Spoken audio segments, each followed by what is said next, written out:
murakoze.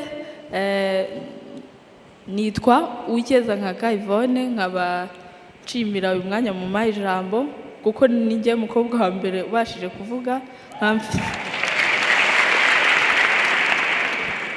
nkaba mfite ubumuga bwo kutabona. Icyambere mbanza kuvuga, ndashimira leta ikomeza kudufasha kuko no kuba turaha dufite ubumuga ni by'agaciro gakomeye. Mu bihe byabanje ntago bafite ubumuga bari bafite ijambo kugeza naho bajya mu mwanya perezida w'igihugu yari kuba arimo. Ibyo rero ni ibintu dushimira cyane.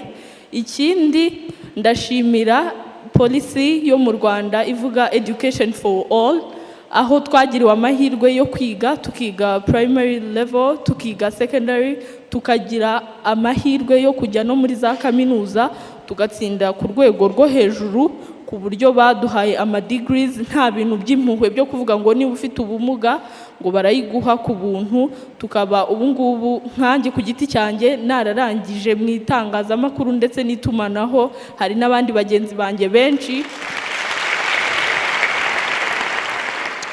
bagize amahirwe yo kwiga.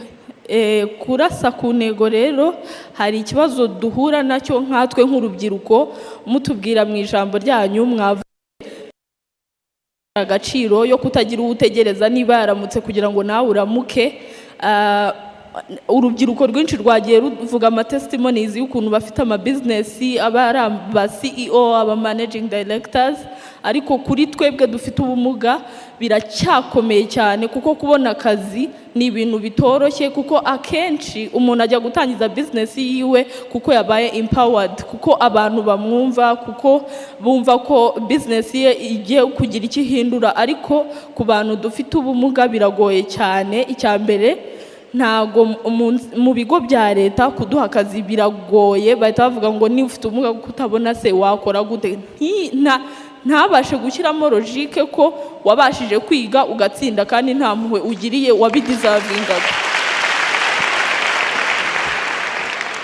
Ikindi binakomeza no ku nzego za privé nabyo ni gutyo bimeze. Nkanjye ku giti cyanjye nta byumweru 2 byashira ntakoze interview. Niba wenda twakoze written test bakabona watsinze, wenda batakubonye ko ufite ubumuga bakagukomeza ugakomeza ku zindi steps z'akazi, ariko bakikubona bakabona ko ufite ubumuga ntago rwose biragoye cyane, ntago bashobora kuguha akazi. Ikindi kandi urabasobanurira ukabwira ese niba narabashije ku applyinga nkoresheje machine yanjye laptop, niba mbasha gukoresha telefone yanjye, niba anashyize muri logique nawe ubwe gukora itangazamakuru ntago bisaba kureba, bisaba kuvuga no kubuza ubwenge kandi turabuzi. Okay, ngira ngo ikibazo cyawe uvuga kirumvikana. Bishobora kuba byaranakubayeho cyangwa biba no ku bandi, ariko ntibikwiye. Icyo navuga nuko byumvikane ko mu buryo rusange bw'igihugu bw'imikorere ibimuga ntibihejwe mu mibereho myiza cyangwa mu bikorwa cyangwa mu ki, kuko hari n'abandi nabo bafite akazi ahubwo bakabonye kubera iyo mpamvu. Ariko bishobora kuba byarakubayeho, byarabaye ku wundi. Ibyo ntabwo ari byo, ntibikwiriye kuba biba. Ni nk'uko hari n'abitwa ngo ntibafite ubumuga nabo banyura muri ibyo, batabona akazi kandi bari bakwiye kuba bakabona.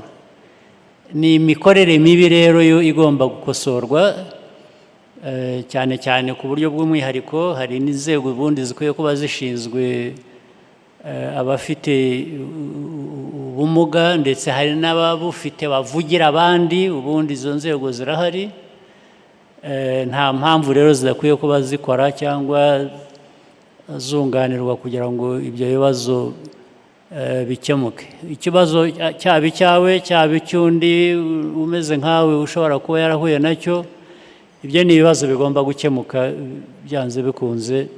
Ababishinzwe rero ngira ngo barumva cyangwa se tuzabibagezaho turebe ko abafite ubumuga bataheranwa n'uko ari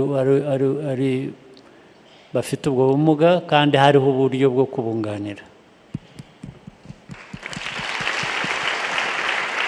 Murakoze nyakubahwa Perezida wa Repubulika.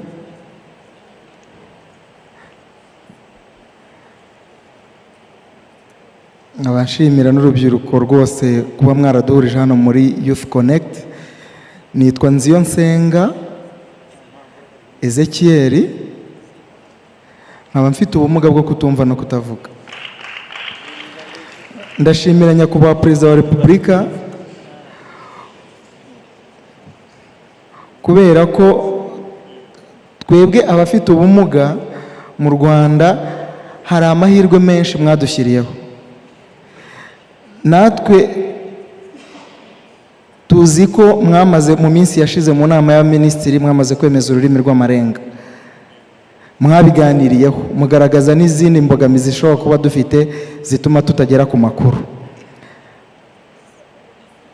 Nizera ko rero nirumara kwemezwa natwe tuzashobora gutera imbere, abafite ubumuga tugatera imbere nk'ibindi byiciro byose kuko mudutekerezaho. Nkaba nizera ko nitumara kugera ku makuru tuzashobora gutera imbere nk'abandi. Turabashimira cyane ko mu minsi iri imbere ishoboka bizihutishwa nk'uko mubyifuza ko dutera imbere ururimi rw'amarenga rukemezwa, imbogamizi yo kubona amakuru ikavaho. Icya kabiri, mu mwanya hari umwe mu basirikare waduhaye ubuhamya agaragaza ko urubyiruko rwose nta n'umwe uhejwe agomba kugira uruhare mu iterambere ry'igihugu. Natwe abafite ubumuga twifuza kwibona muri iki cyiciro cy'ingabo z'igihugu.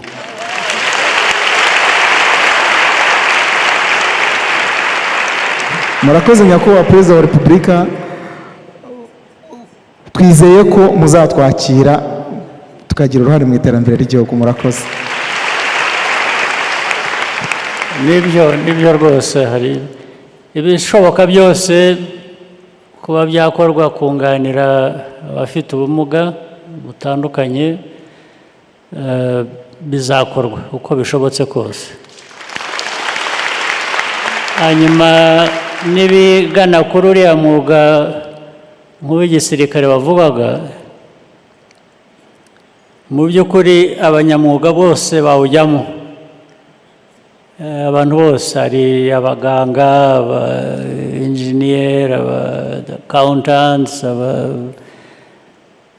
hari byinshi rero bikorerwamo. Ntabwo hari ubwo abantu bibwira ko umwuga w'igisirikare ari ukurasa gusa no kuraswa, ko ari aho bigarukira. Ntabwo ari byo. Ni umwuga wubaka ahubwo birenze, haba harimo akarusho. Abo bafite ubwo bushobozi barabikoresha bikagirira akamaro uwo mwuga, ariko ukagira akamaro birenze ku gihugu muri rusange. Ibyo avuga rero birashoboka.